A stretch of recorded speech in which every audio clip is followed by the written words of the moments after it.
Hello guys, welcome to the channel. और इस video में हम शुरू कर रहे हैं Python O level chapter 1 introduction to programming. और आज हम 3 चीज़ों के बारे में जानेंगे कि बेसिक मॉडल ऑफ कंप्यूटेशन क्या होता है, एल्गोरिदम क्या होती है और फ्लो चार्ट क्या होता है। दोस्तों, वीडियो आगे बढ़ाने से पहले अगर आपने इस चैनल को सब्सक्राइब नहीं किया है तो चैनल को सब्सक्राइब ज़रूर कीजिए और बेल आइकन को प्रेस कीजिए ताकि इस कोर्स से रिलेटेड जितनी भी आने वाली वीडियोस हैं उनकी नोटिफिकेशन आपको मिलती रहे। और अगर ये वीडियो आपको पसंद आए तो इसको लाइक और शेयर ज़रूर कीजिएगा। तो चलिए दोस्तों, शुरू करते हैं।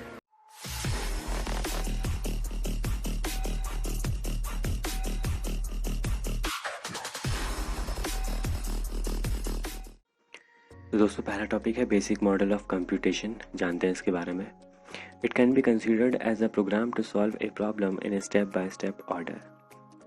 इसका मतलब है कि प्रोग्रामिंग में बेसिक मॉडल ऑफ कंप्यूटेशन को हम एक प्रोग्राम के रूप में मान सकते हैं जो किसी भी प्रॉब्लम को स्टेप बाय स्टेप ऑर्डर में सॉल्व करता है।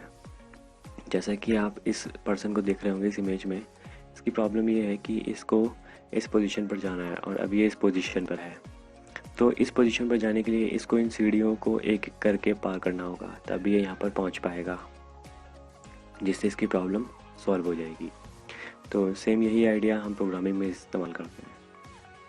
उसके बाद दोस्तों, जब हम कोई प्रोग्राम बनाते हैं हमें किन किन बातों का ध्यान रखना चाहिए, आइए उनको भी देख लेते हैं।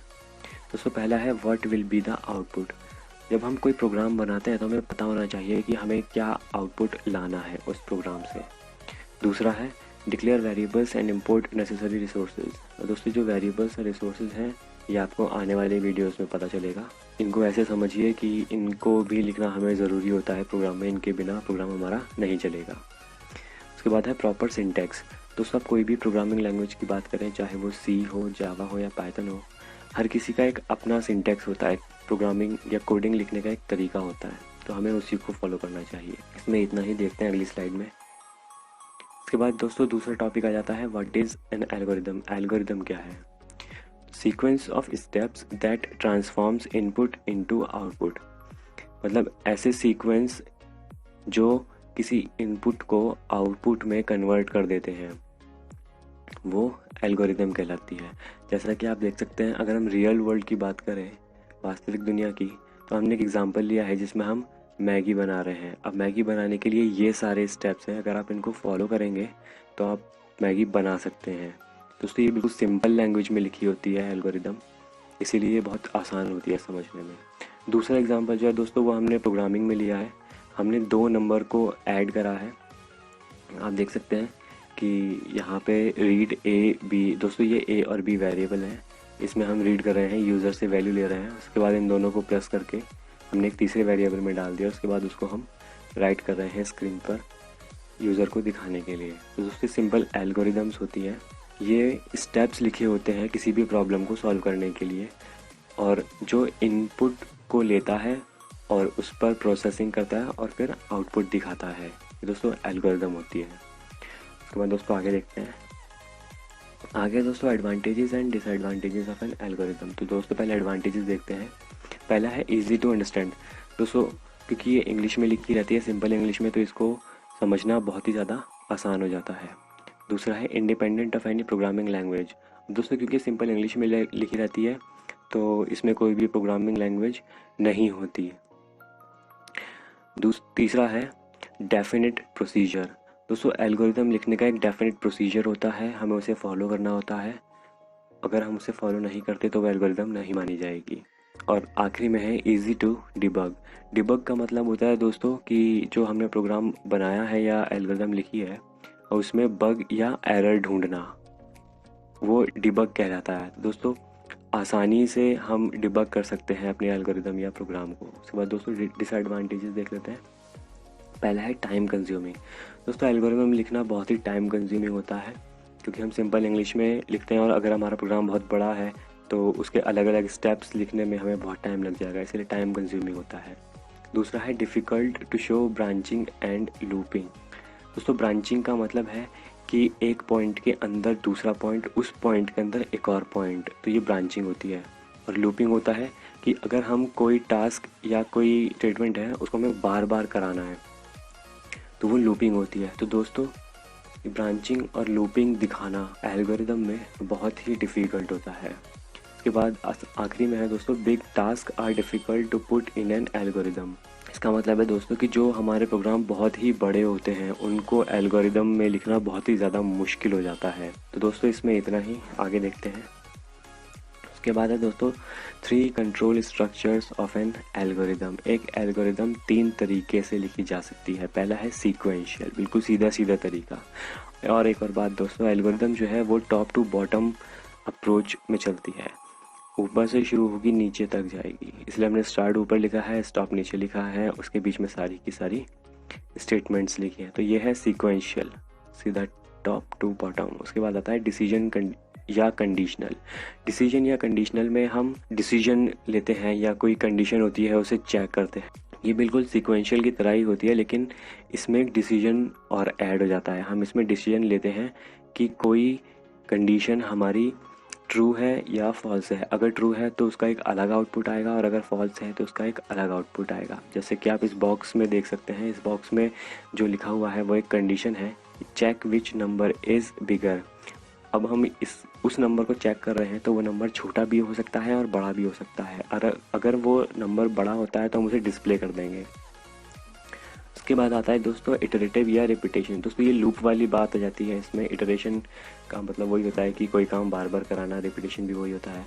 तो आप ये देख सकते हैं कि इस रेक्टेंगल में जो लाइनें, जो स्टेप्स लिखे हुए हैं वो लूप को बता रहे हैं। जैसे कि repeat step 5 and 6 until K is less than equal to n। जब तक कि n से छोटी है या उसके बराबर नहीं हो जाती तब तक इसे 5 और 6 को रिपीट करना है। तो दोस्तों यही लूपिंग होती है। 5 और 6 जो स्टेप्स हैं हमें उन्हें रिपीट करना है, बार बार चलाते रहना है। तो दोस्तों ये होते हैं 3 control structures of N algorithm. आगे देखते हैं। उसके बाद दोस्तों आ जाते हैं टाइप्स ऑफ एल्गोरिदम। तो दोस्तों ये 7 टाइप्स हैं एल्गोरिदम के जो इसमें बताए गए हैं। पहला है ब्रूट फोर्स एल्गोरिदम, दूसरा divide and conquer, decrease and conquer, transform and conquer, dynamic programming algorithm, greedy algorithm, back tracking algorithm. दोस्तों अगर आप चाहते हैं कि मैं इनको भी एक्सप्लेन करूं तो मैं इनकी एक अलग वीडियो बना के डाल दूंगा, लेकिन ये आपको मुझे बताना होगा कमेंट बॉक्स में।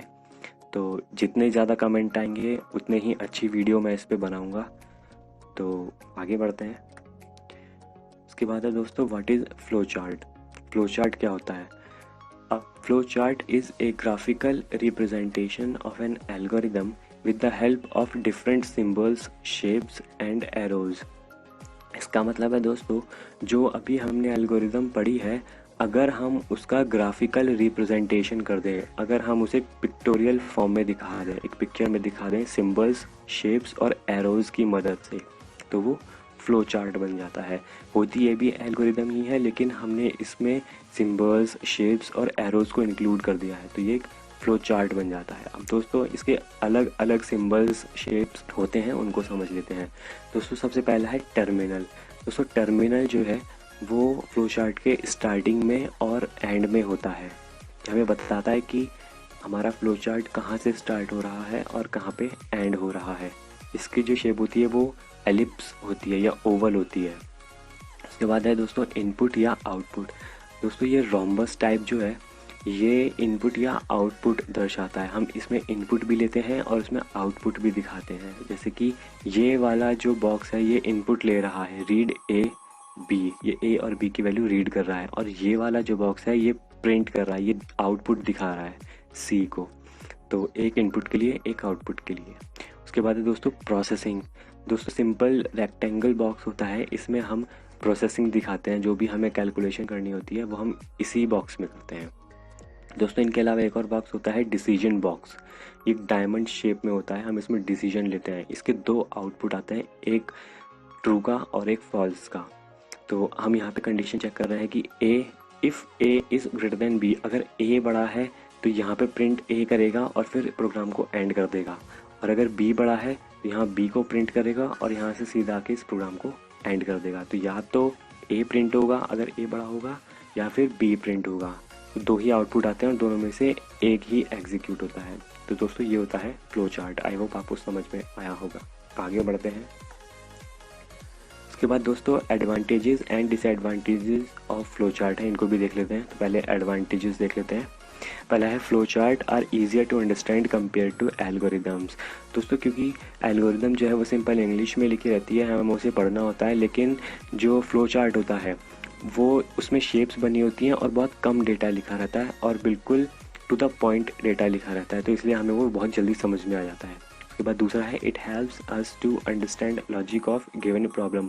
हम बहुत आसानी से लॉजिक समझ जाते हैं फ्लो चार्ट के ज़रिए जो हमारी प्रॉब्लम होती है उसका। उसके बाद तीसरा है ईजी टू ड्रॉ। अब ये ड्रॉ करना बहुत ही आसान होता है, आपको बस इतना देखना होता है कि कौन सी शेप का क्या मीनिंग होता है, उसके बाद से ड्रॉ करना बहुत ही आसान हो जाता है। उसके बाद ईजी टू डिबग। अब दोस्तों जैसे एल्गोरिदम ईजी टू डिबग होती है वैसे ही हमारा फ्लो चार्ट भी ईजी टू डिबग होता है, हम आसानी से इसमें प्रॉब्लम को डिबग कर सकते हैं। उसके बाद देखते हैं डिसएडवांटेजेस। पहला है manual tracing needed to check correctness of flow chart drawn on paper. अब दोस्तों ये बहुत बड़ी दिक्कत है कि फ्लो चार्ट हम पेपर पे जब बनाएंगे तो हमें मैनुअल ट्रेसिंग करनी पड़ेगी, मतलब हम किसी कंप्यूटर से नहीं करा सकते, एक ह्यूमन को खुद ही उसकी ट्रेसिंग करनी पड़ेगी कि वो फ्लो चार्ट सही है, सही बना है या नहीं बना है। दूसरा है मॉडिफिकेशंस आर टाइम कंज्यूमिंग।